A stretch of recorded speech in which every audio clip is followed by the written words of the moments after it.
নমস্কার সবাইকে। সবাই কেমন আছো? খুব ভালো আছো? আমি মা কালীর দয়ায় খুব খুব ভালো আছি। সকাল সকাল উঠে একদম চলে যাচ্ছি মর্নিং ওয়ার্কে। হঠাৎ দেখি তোমার দাদাভাই নেই। কোথায় গেল কোথায় গেল হদ্দম খুঁজে বেড়াচ্ছি। বাবু চলে গেছে ওই দেখতে পাচ্ছ আখের রস দোকানে। ফোন করতে জানা গেল যে বাবু আখের রস খাচ্ছে, আমাকে ডাকলো। আর এটা হ্যাঁ, আজকে কিন্তু হাঁটতে যাচ্ছি একটু অন্য জায়গা থেকে। আর এটা হচ্ছে আমাদের কাকদ্বীপ হসপিটাল। যারা জানো না অবশ্যই দেখে নাও, এটা কাকদ্বীপ হসপিটাল। আর এই যে রাস্তাটা গেছে এটা হচ্ছে মানে বিরঞ্জি স্কুলের রাস্তা, আবার এদিক দিয়েও হসপিটালে যাওয়া যায়। গর্ভবতী মারা এই রাস্তা দিয়ে যাওয়া যায়। এই যে আমরা আখের রস খেতে এখন ব্যস্ত, যেহেতু বাবু আমাকে খাওয়াচ্ছে, না খেলে তো হবেই না। উনিও খাচ্ছে জাস্ট 20 টাকা, যেখানে আমি 10 টাকার বেশি খাই না। 10 টাকার বেশি কিন্তু আমি এক রস খাই না, লোক শুনলেও হাসবে। আমাকে 20 টাকার আখের রস খাওয়াচ্ছে, আমিও দিব্যি খেয়ে নিলাম। যেহেতু প্রতিদেবতা দিচ্ছে বলে কথা, খেতে তো হবে। আর আমি না মর্নিং ওয়াক করতে গেলে আমার মুখটা দেখলে লোক ভাববে আমি যেন কত রাগী। কিন্তু ওইসব কিছু না, আমার ঘুম থেকে উঠতে প্রচুর কষ্ট হয় ভোরবেলা। যখন আমরা এক সংসারে ছিলাম জানো, ভোরবেলা যদি ধান সিদ্ধ করতে বলতো ধান সিদ্ধ করতে পারি, কিন্তু ভোরবেলা ধান সিদ্ধ খুবই কষ্টের ব্যাপার। তাই তারপরে কী করলাম জানো, আমি আর আমার যা মিলে বিকালবেলা করে ধান সিদ্ধ করে রাখতাম। সকালবেলা আর উঠতে হতো না, সকালে দিব্যি উঠে কাজ করতাম। এই দেখো তোমাদের সাথে গল্প করতে করতে আমার ছবি তোলার পোজ দিতে পারছ।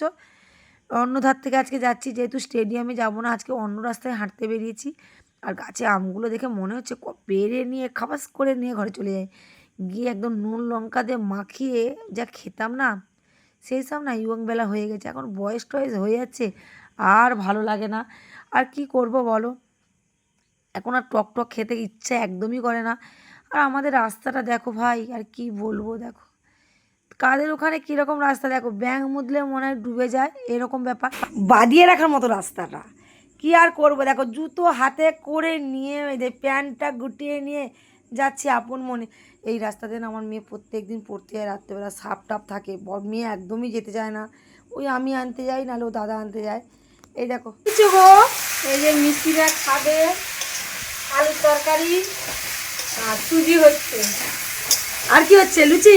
লুচি গরমা গরম লুচি, একটু আটা আর ময়দা দিয়ে করবো আজকে। কেন, যেহেতু আটা ময়দা দিয়ে করলে বেশ লুচিটা নরম হয় বলো। আমি তাহলে মাখিয়ে ফেলছি, আর তুমি এটা তাহলে তরকারিটা তুলে দাও, সব থেকে ভালো। গরমা গরম লুচি ভোটের দিন খাবো। মনিদি ভোট দিতে হবে। হ্যাঁ ভোট দিতে যাবো, কাজ করে দিই। মনিদি বিকালে আসবে না, ওই জন্য এবার ভালো করে খেয়ে নিচ্ছি। আর মনিদি সুজি আর নারকেলের ছই নিয়ে চলে যাচ্ছে, যে যার ঘরে বানাবো বলো মনিদি। টাইম নেই, মনিদিও ঘরে একটু ভালো করে গরম গরম খাবে। আর আমি আমারটা রাত্রেবেলা বানাবো, ছইটা করে নেবো, নিয়ে ও নিয়ে চলে যাবে, আর আমি আমার করবো। এই যে আলুর তরকারি করছি, আমার ময়দা মাখানো হয়ে গেছে। এটা হচ্ছে আখের গুড়। মনিদি না গতকাল 3টে নারকেল কুড়ি রেখে দেখেছিলো, ভেবেছিলাম আজকে নারকেল পিঠে করবো। সুজি চাল তো গুঁড়ো এখন হবে না, মেশিনে ভাঙাচ্ছেন, আমি চাল নিয়ে গেছিলাম। তাই কি করব, এখন সুজিই কিনে নিয়ে এসেছি। আর এই দেখো আখের গুঁড়ে দিয়ে নাড়ুটা দুর্দান্ত লাগে, নাড়ু না ছই বলে, ছইটা একদম পুরো দুর্দান্ত লাগে। কিন্তু দুঃখের বিষয় আর পিঠে আর হলো না। কি বানানো কি বানিয়ে ফেললাম, দেখো সুজি আর গরমা গরম লুচি আর একদম বরফি বরফি। এই যে দেখো সুজিটার উপরে না দুধ দিয়ে দিয়েছি। আর আলুর তরকারিটা মনিদি যা করেছে না দুর্দান্ত। লাস্টের ছইটা করে একদম ফ্রিজে আবার ঢুকিয়ে দিলাম, যে হয়তো কাল পরশু করে খাবো। আর মনিদিকে অনেকটা ছই দিয়ে দিয়েছি, আর সুজিটাও দিয়ে দিয়েছি যে মনিদি তুমি বাড়িতে বানিয়ে নেবে, ওর মতন খাক, আমি আমার মতন খাবো। আর এই দেখো দোয়েল বুড়ি একদম ঘুম থেকে, যেহেতু আজকে পড়ার ছুটি ভোটের জন্য, বাবু 10টায় ঘুম থেকে উঠে যে খেতে বসছে। আর আমাকে দেখো একদম পুরো সিদ্ধ হয়ে গেছি ঘরের ভিতরে, আমি আর বাবলা খেতে বসছি। খেতে খেতে দেখো আমাদের কে এসছে, দেখো বড় কুটুম এসছে। এই যে বড় কুটুম এসে দিব্যি লুচি তরকারি আর সুজি, তরকারি একটুখানি খেয়েছি, সুজিটা দিয়েই লুচিটা খেয়েছি। দেখো কত বড় মানুষটা এসছে আমাদের কুটুম, দেখেছো বড় কুটুম। তারপরে রান্না বান্নাও হয়ে গেছিলো, তোমাদের দেখানো হয় না। আজকে বেশি কিছু রান্না করিনি, যেহেতু মিস্ত্রি নেই। মাই কই মাছগুলো দিয়েছিল, একদম কই মাছের তেল ঝাল করেছি আর উচ্ছে ভাজা করেছি। এই হচ্ছে আমাদের আজকে দুপুরের মেনু। কারণ কালকে থেকে আবার মিস্ত্রির কাজ করলে দিব্যি প্রচুর খাটুনি। এই তারপরে দিব্যি ঘুমিয়েছি একদম এসি চালিয়ে। তারপরে এই যে ভোট দিতে যা বেরিয়ে পড়েছি একদম। আমি যাচ্ছি, আমার মেজো যা যাচ্ছে, এই যে আমাদের পায়েল। পায়েল হচ্ছে আমার মেজো দেওরের মেয়ে, ওই ও কলকাতায় থাকে, ও এসছে ভোট দেওয়ার জন্য। ওইটা ওর মা, ওই আমার মেজো যা। আমি বড়, ও মেজো, আর একজন আছে তার ছোট, সে আজকে বাড়িতে নেই। আর ও যাচ্ছি, আমরা সবাই মিলে যাচ্ছি। এই দেখো সেই জল ঘেটে ঘেটে আবার যাচ্ছি। এরা আমাকে কি বলছে জানো, বলে তুমি এই ভিডিওটা করে ইউটিউবে ছেড়ে দাও, সবাই দেখুক আমাদের রাস্তাটা, গান্ধীনগর কাকদ্বীপ গান্ধীনগরে এরকম রাস্তা, সবাইকে দেখাও। আমাদের এখানে ভোট নেওয়ার সময় কত কথা বলে, কিন্তু ভোটের পরে ভাই কেউ কাউকে চেনে না। এরকম রাস্তা শহরবাজারে আছে? কাদের ওখানে আছে অবশ্যই কমেন্ট করো। আমরা এই রাস্তায় প্রত্যেক বৃষ্টি হলেই হয় এরকম মানে এক হাঁটু করেই জল হয়ে যায়। কি করব আর বলো, শ্বশুরের ভিটে বলে কোথাও যাই না।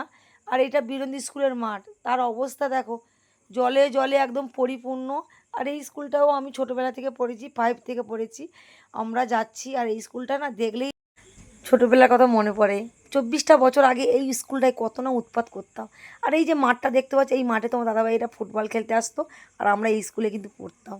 মজাটাই আলাদা ছিল। এখনকার ছেলে মেয়েদের মতন হাই হ্যালো ফোনে কিছুই হতো না, শুধু জাস্ট একটু দেখা হলেই হতো, মানে এরকম ব্যাপার। আর এখন দেখো আমাদের মানে যেখানে ভোট দিতে এসেছি সেখানে একদমই ফাঁকা। অন্য জায়গায় প্রচুর ভিড়, প্রচুর ভিড়। কিন্তু দুঃখের বিষয় আমি কোনো কার্ডই আনিনি, একটা শুধু কাগজ নিয়ে এসেছি। আমাকে তাই ভোট দিতে দেয়নি, চুপ করে বসিয়ে রেখেছে।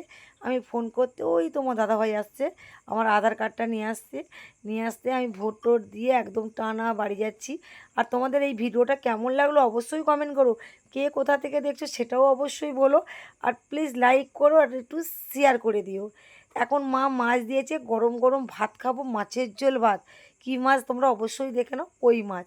কালকে আবার নতুন নতুন কিছু গল্প নিয়ে তোমাদের সামনে আবার হাজির হয়ে যাব। টাটা।